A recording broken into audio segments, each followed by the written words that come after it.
In this movie, we're going to be covering how to create an assembly using different configurations of the exact same part.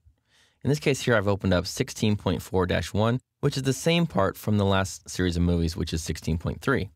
Now what I have is several configurations of the same part. So I have my default configuration here. I have a new configuration. I have new 2 configuration, and then I have this new 3 configuration. Basically, it's all the same part with just different input values in my design table. Now, if you want to add additional values, you can always go back to the table, edit the table, right-click on it, edit table, and just add another row to the table. Go ahead and click OK. Add another row to the table to add more configurations. So you can have really as many configurations as you need of that same part. When you're happy with the changes you're going to make, click, come back to the main SolidWorks environment, and now we're ready to create an assembly.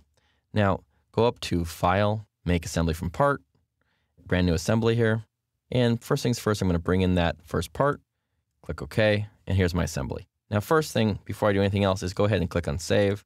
In this case here, I'm going to call this 16.4 assembly and go ahead and click on Save. Go ahead and save the component, and there it is. Now, if I click on Window, Tile Horizontally, what I can do is I can bring in, here's my assembly, here's my part. I can drag and drop parts into my assembly really easily. Now, this can be assembly of just these parts themselves, or it could be really any assembly. It has multiple parts, and you just want to bring in multiple configurations of the same part.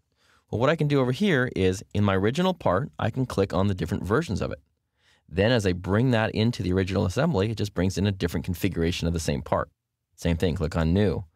Here it is again, drag that thing in. And you get all those different configurations. And you can have each one and just drag and drop again into this assembly. So I have all the different versions of that same part represented. When I'm done, click on Expand, and you can see I can start building an assembly here from these components.